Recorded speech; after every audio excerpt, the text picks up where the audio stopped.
అందరికీ నమస్సుమాంజలి. బాలభారతి హైస్కూల్, బుధవారపేట, కర్నూలు.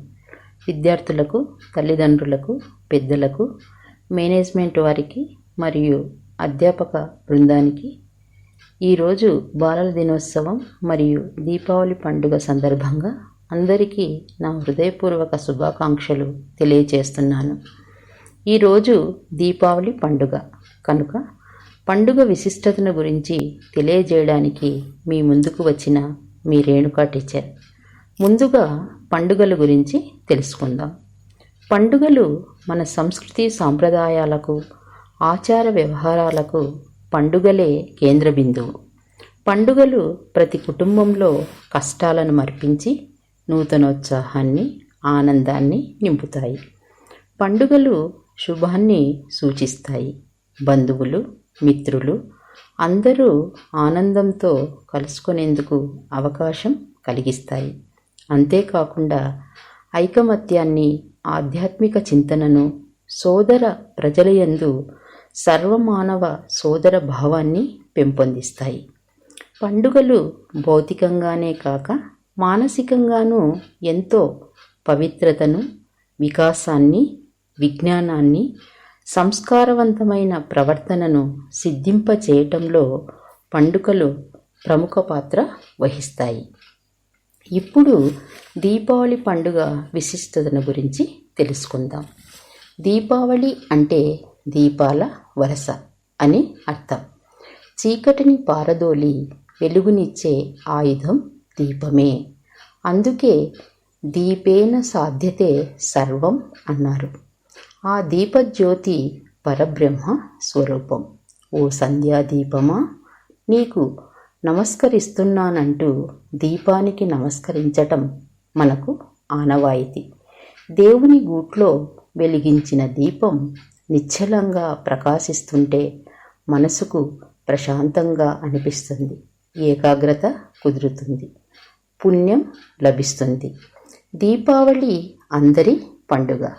చిన్న పెద్ద తేడా లేకుండా అందరూ సంబరాల్లో మునిగి తేలుతారు. దీపావళి పండుగ ప్రతి సంవత్సరం ఆశ్వీజ బహుళ అమావాస్య నాడు వస్తుంది. పురాణాలలో ఈ పండుగ జరుపుకోవడానికి ఆధారమైన కథ ఒకటి ఉంది. పూర్వం నరకుడు అనే రాక్షసుడు ఉండేవాడు. ఇతడు చాలా దుష్టుడు. నరకుడు విష్ణుమూర్తికి భూదేవి వల్ల జన్మించాడు. నరకాసుడు ఘోర తపస్సు చేసి భగవంతుని మెప్పించి తన తల్లి చేతిలో తప్ప ఎవరి చేత తనకు మరణం లేకుండా వరం పొందాడు. ఎందుకంటే ఏ తల్లి తన బిడ్డను చంపదు కాబట్టి. ఇంకా తనకు ఎవరి చేత మరణం లేదు అని గర్వంతో దుష్టుడైన నరకాసురుడు దేవతలను, మునులను, ప్రజలను హింసించేవాడు. 16,000 మంది స్త్రీలను బంధించి బాధించేవాడు. ఈ బాధలు భరించలేక నరకాసుని సంహరించి తమను రక్షించమని దేవతలు కృష్ణుణ్ణి కోరారు. శ్రీకృష్ణుడు సత్యభామతో కలిసి వెళ్ళి నరకునిపై యుద్ధము సాగించాడు. ఈ యుద్ధంలో శ్రీకృష్ణుడు కొంచెంసేపు మూర్ఛపోయినట్లు నటిస్తాడు. ఎందుకంటే నరకాసురుడి మరణం అతని తల్లి చేతిలో ఉంది కాబట్టి. భూదేవి అంశమే సత్యభామ. సత్యభామ శ్రీకృష్ణుడు మూర్ఛపోవడం చూసి కోపంతో నరకునిపై యుద్ధము చేసి నరకుణ్ణి సంహరించింది. అప్పుడు అందరూ ఆనందించారు. అప్పటి నుండి ఈ పండుగను 3 నాళ్ల పండుగగా చేసుకుంటున్నారు.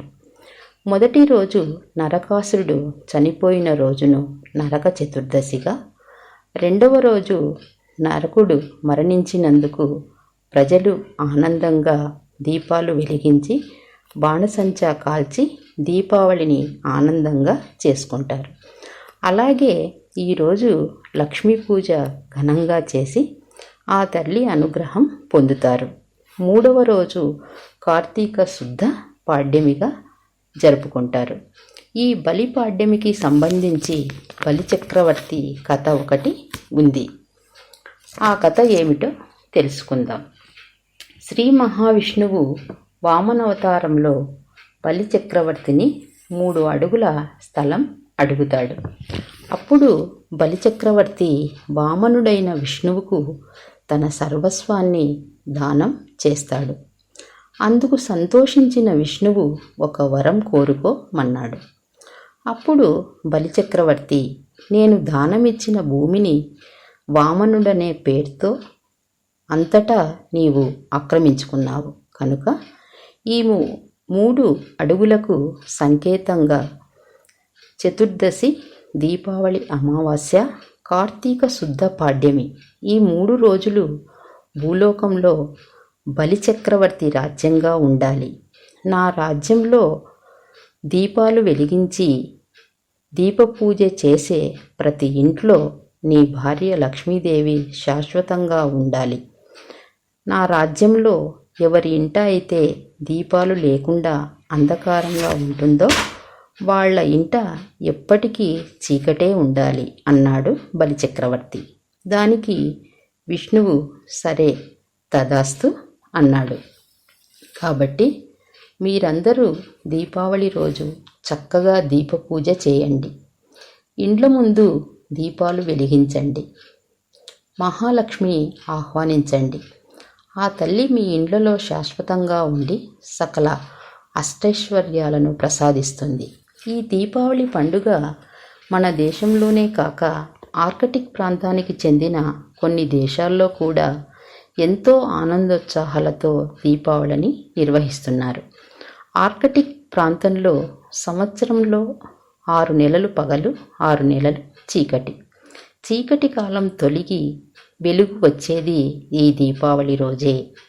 వెలుగు మొదలయ్యే శుభ సందర్భాన్ని పురస్కరించుకొని ఆర్కిటిక్ ప్రజలు ఈ పండుగ జరుపుకుంటారు. అలాగే అమెరికాలోనూ దీపావళి పండుగ వంటి పండుగ ఆచరింపబడుతుంది. దీని పేరు హలోవీన్ పండుగ. ఇది నవంబర్ 1వ తేదీన జరుగుతుంది.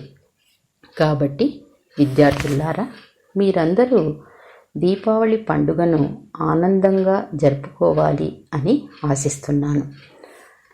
మీరందరూ బాణసంచా కాల్చేటప్పుడు నూలు వస్త్రాలు ధరించండి. పాదరక్షలు వేసుకోండి.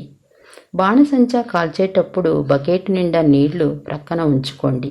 తల్లిదండ్రులారా, పిల్లలు బాణసంచా కాల్చేటప్పుడు తగిన జాగ్రత్తలు పాటిస్తూ మీ పిల్లల సమక్షంలో మీరు ఉండండి.